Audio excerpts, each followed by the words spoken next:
Najontis ako ng jowa ng ate ko habang nasa abroad siya. Malugod po akong bumabati sa iyo ng magandang araw at sa mga nakikinig sa page nyo. Ako po si Elizabeth, 20 taong gulang, isang estudyante po, 2 taon kolehiyo. Ang nagpapaaral po sa akin ay ang ate ko na nasa abroad at meron po siyang karelasyon which is yung best friend ko. Kaya naging sila kasi nung napunta ang best friend ko dito sa bahay namin ay nakita niya ang ate ko at nagkagusto na daw siya sa ate ko at simula noon ay nakiusap siya sa akin na ilakad ko siya sa ate ko.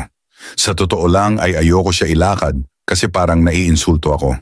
Pero dahil nakiusap siya ay pinagbigyan ko siya. Eventually ay naging sila ng best friend ko at naging okay naman ang relasyon nila.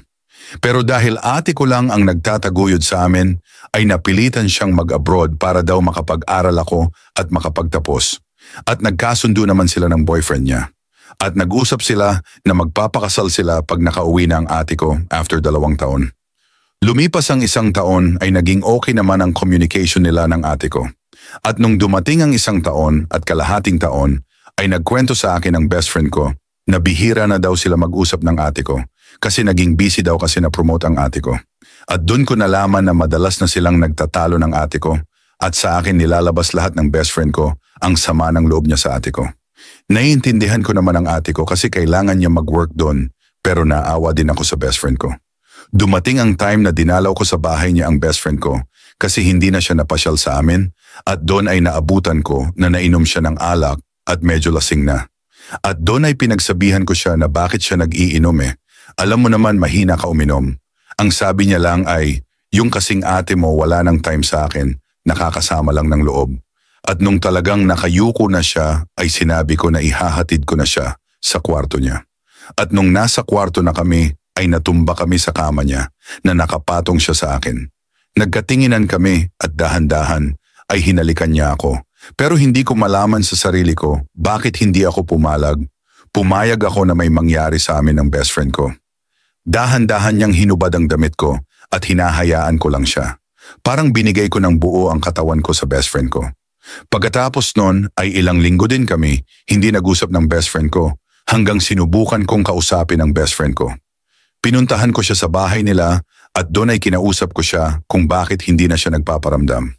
Ang sabi niya lang ay nahihiya siya kasi baka nagalit ako sa nangyari sa amin. Ang sabi ko lang sa kanya ay ginusto ko yung nangyari sa amin, kaya wag siya mag-alala, wala kang kasalanan. Lumapit ako sa kanya at niyakap ko siya, ngunit ay hinarap niya ako sa mukha niya at hinalikan niya na naman ako. Pero eto na naman ako na parang walang lakas na hindi pumalag hanggang sa may mangyari na naman sa amin.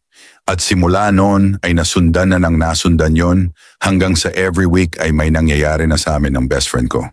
Naiinis ako sa sarili ko kasi alam kong mali pero pumapayag pa rin ako na may mangyari sa amin.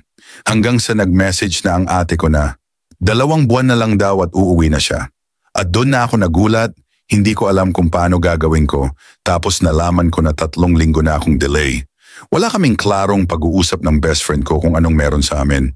Natatakot at nahihiya ako sa ate ko kasi umalis siya ng bansa para pag-aralin ako tapos malalaman lang niya na nabuntis ako at sa boyfriend niya pa. Masyado akong naging marupok, Kuya Junjun, hindi ko alam ang magiging desisyon ko. Dapat ko bang sabihin sa best friend ko na nabuntis niya ako o sabihin ko sa ate ko na nabuntis ako ng boyfriend niya?